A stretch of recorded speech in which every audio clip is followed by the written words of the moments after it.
Je tiens à vous rappeler que je suis devant vous personnellement révolté, scandalisé de voir à quel point des êtres humains sont traités de la sorte. Pourquoi je vous le dis?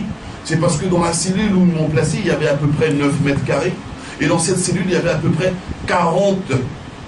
Nous étions à peu près entre 38 à 40 détenus.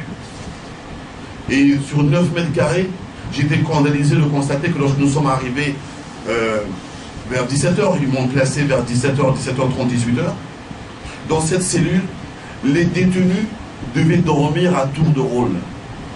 C'est-à-dire, ils plaçaient 15 détenus à même le sol, c'est-à-dire dans la cellule, c'était une organisation de prisonniers, ils plaçaient 15 détenus à même le sol qui devaient dormir.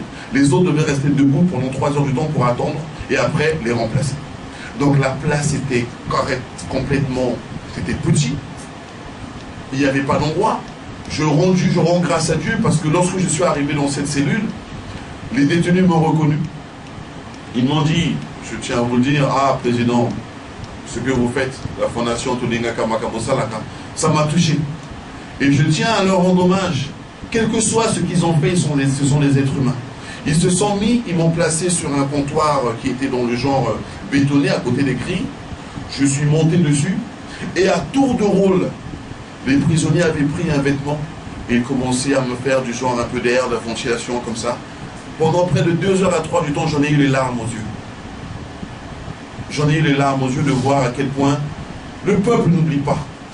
Les gens n'oublient pas que nous les aimons et nous sommes avec eux. Et je suis resté là donc. Un moment, aux environs de 20h, 21h, j'ai eu quand même malaise. Parce que vous savez, pendant que j'étais assis, j'avais de l'eau. Je suais énormément, donc j'étais complètement trempé. Mais lorsqu'ils m'ont vu commençant un peu à tituber, ils sont venus et ils ont commencé encore une fois, ils étaient là, ventilés et tout ça. Donc j'ai commencé à reprendre mes forces. Et à chaque fois que j'étais dans la douleur, à chaque fois je souffrais, je serrais mon poing en disant, le combat que nous menons est vrai, nous n'avons rien fait et nous devons tenir. Pour ce peuple, nous devons tenir parce que c'est la vérité. Cela fait longtemps, cela fait plus d'une année que les gens souffrent, on ne peut pas accepter d'être... Je me suis dit, on ne peut pas m'arrêter pour faire du bien, c'est pas possible. Non, donc je dois résister, je dois tenir. Et je voyais à l'extérieur, j'entendais les cris à l'extérieur, je remercie encore une fois mon frère et les autres, j'ai vu à l'extérieur, il y avait des gens qui étaient venus, ils ont placé des pancartes, hein, et dans ces pancartes-là, ils avaient écrit qu'ils me soutenaient, qu'ils avaient écrit qu'on me libère, ça m'a beaucoup touché.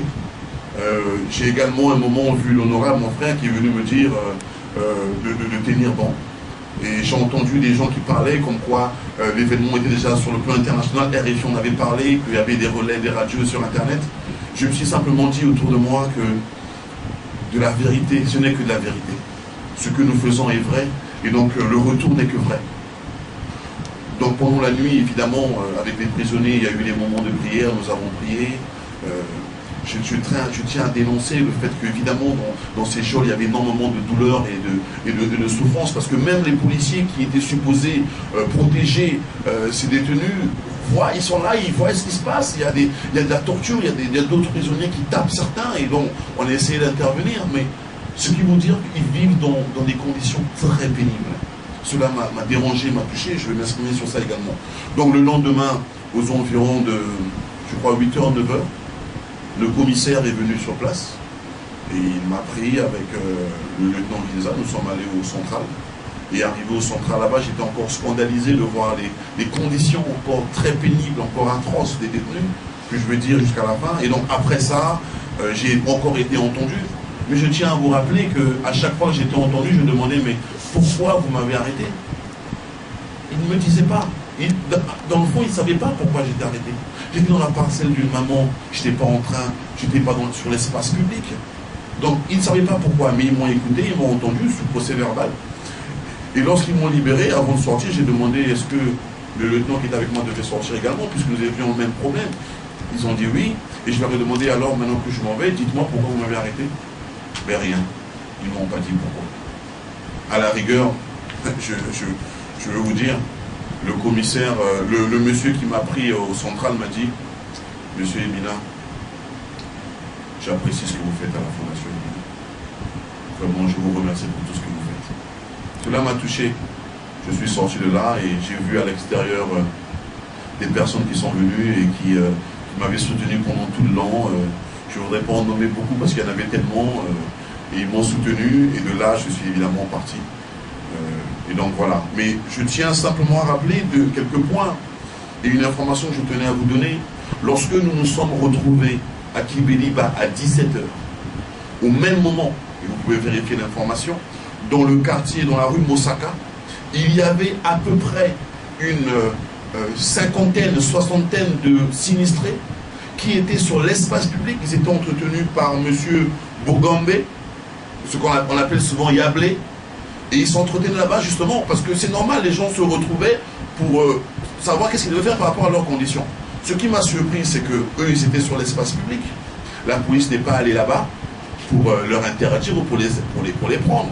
Mais nous qui étions dans la parcelle de quelqu'un, légalement comme il devait, nous avons été enlevés, nous avons été pris. Cela montre à quel point, il faut dire, cette arrestation était arbitraire, cette arrestation n'était pas normale.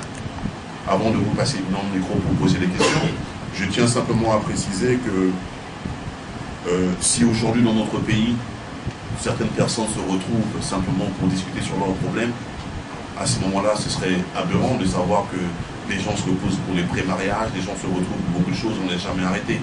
Donc cela a été bien difficile. Voilà, donc merci encore une fois. Il faut, j'espère, et je demanderai évidemment à l'honorable qui a déjà pensé cela, et je suis très heureux que nous partageons justement cette souffrance, qu'une commission parlementaire se mette en place pour regarder les conditions inhumaines des détenus. Il n'est pas normal que les gens soient dans ce genre de conditions, et je suis heureux de savoir que l'honorable a dit qu'il allait faire. Donc nous allons passer le micro pour les questions. Merci.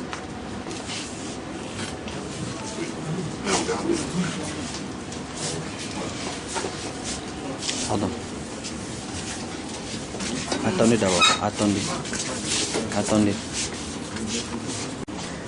Nous apprenons de sources proches du pouvoir que vous êtes un peu l'enfant terrible de la République. Que vous êtes l'empêcheur de tourner en rang de la République. Que vous êtes permis de demander au président de la République, lors d'une interview sur une chaîne internationale, de démissionner. Est-ce que ce n'est pas ce qui vous prévaut, cette arrestation arbitraire, parce que finalement, les autorités n'ont pas vu de raison pour lesquelles ils vous ont réellement arrêté. Vous aviez la loi avec vous. Merci. Au président de la République de démissionner, parce que vous savez, je me suis simplement posé la question de savoir comment dans un quartier populaire, là où il y avait des milliers de gens, comment le président de la République avait déclaré qu'il avait mis les possibilités, que son gouvernement avait mis les moyens pour déplacer justement ces casernes. Mais malheureusement, ces casernes n'avaient pas été déplacées. Je me suis simplement dit qu'il est le premier garant de la sécurité des Congolais et il n'avait pas assumé cette sécurité-là.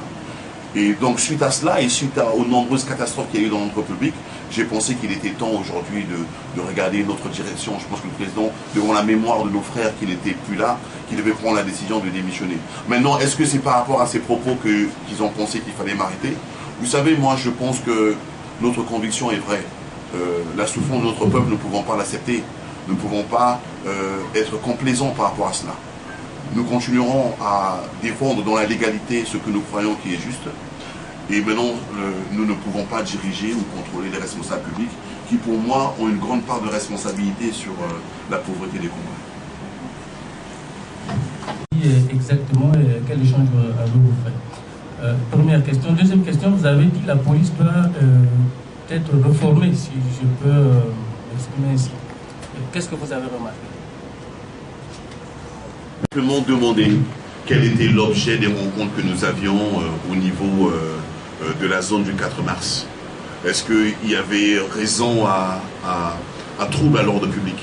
Et je l'ai fait comprendre que depuis près d'une année, nous avions ces rencontres. Je l'ai fait comprendre que les populations de cette zone vivent dans la précarité, dans la souffrance. Je l'ai fait comprendre que depuis près d'une année, certains malades vont dans les hôpitaux et n'ont pas assistance. Et que donc nous devions trouver une méthode pour qu'il y ait une solidarité qui se crée autour de nos rencontres et que nous puissions demander aux responsables de la crise d'établir des listes dans les hôpitaux afin de pouvoir assister ces malades. Donc je lui ai fait comprendre cela. Maintenant, après, évidemment, c'en est suisse que vous savez, mais il y avait d'abord cet entretien qui, pour moi, lorsque j'ai quitté les lieux, C'était clair. Donc j'étais après surpris ce qui est arrivé. Maintenant, sur la deuxième question, oui, je vais donner à mon frère Benoît. Sur la deuxième question, vous avez dit la réforme de la police. Pourquoi je le dis? Je vais prendre un petit exemple. Quand j'arrive au PSP Kibeliba, le policier, en me parlant, il me dit, vous êtes nommé. Un député n'est pas nommé. Il est élu. Si rien que le Béaba là, il ne le connaît pas.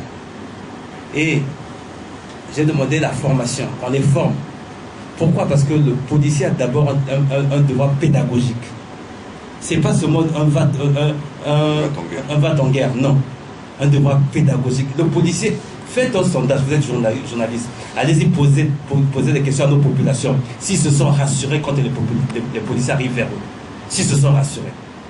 Donc, c'est d'abord ça. Il faut qu'on leur apprenne qu'est-ce que c'est d'abord la Constitution. Qu'est-ce que c'est le code. Qu'est-ce que c'est l'éthique. Qu'est-ce que c'est le devoir patriotique. Qu'est-ce que c'est même la nation. Qu'est-ce que c'est les emblèmes de la République. Tout simplement. Merci. Je vous ai rajouté un petit point. J'étais dans les jeunes. Attendez, j'étais dans les geôles et j'ai personnellement vu le comportement des policiers. Je me suis simplement dit que dans les geôles aujourd'hui, il y a énormément d'arbitraire. Certains policiers, par coup d'humeur, placent dans les cellules certaines personnes parce qu'ils n'ont pas une bonne entente ou quelle que soit la raison. Cela n'est pas acceptable. L'être humain est sacré. Je vais vous donner un exemple. J'ai personnellement vu au commissariat central une petite fille de 3 ans avec sa mère derrière dans la cellule. Elle tenait les barres. Et j'ai demandé pourquoi une petite fille de 3 ans pouvait être là. D'après les explications, elle aurait été emmenée avec sa mère. Et que son père était aussi de l'autre côté. Et cela est normal. Cela n'est pas acceptable. Nous devons nous indigner par rapport à ce genre de choses. J'ai également vu 2 personnes à même le sol. On m'a dit que c'était des braqueurs tchadiens. Quel que soit ce que ces personnes-là ont fait, ces personnes-là étaient en train de mourir à même le sol. J'ai l'impression qu'on sortait de Sarajevo, les gens n'avaient pas mangé depuis des dizaines de jours. Je pense que l'être humain étant sacré, et la République, comme a dit l'honorable, doit sauvegarder les droits des citoyens. Je suis Bazin Gungu, du magazine de Métropolis. J'ai 2 questions. La première, vous dites que la police ne vous a rien dit sur le mobile de l'arrestation. Mais on nous a rapporté qu'il vous a été reproché d'avoir organisé un collectif qui n'est pas reconnu comme association sur le plan juridique. Et que cette réunion, donc d'une association non reconnue, n'était pas autorisée. Et vous vous êtes entêté. Est-ce que vous confirmez que vous êtes entêté? La deuxième question.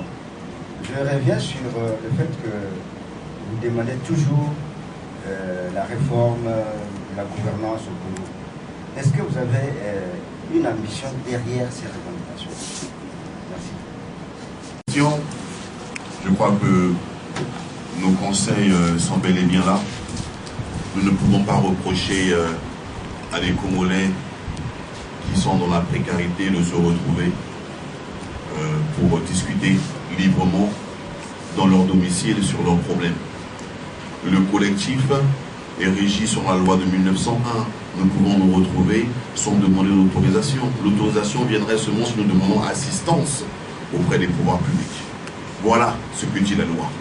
Donc ne déformons pas la loi selon ses intérêts personnels. Il n'y a pas eu objet hors la loi, il n'y a pas eu objet de malveillant de notre part. Nous sommes dans la légalité. Donc c'est une interprétation que je pense qui est totalement fausse.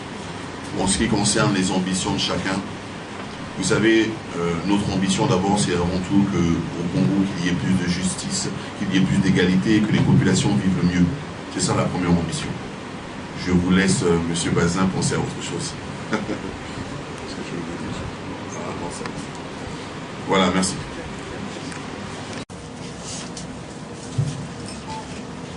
Je suis Anissé Douniema. En ce moment, je travaille en freelance, je suis journaliste indépendant. Président Joe, moi je souhaite que vous soyez clair, puisque mon collègue Bazin a parlé du fait que votre association n'était pas légalement ou régulièrement enregistrée au ministère de l'Intérieur. D'autant plus que, en réponse à l'interview, je crois, à vos propos sur RFI, le ministre de la Communication avait déclaré ce que moi et Bazin disons là, ce que les Congolais ont suivi.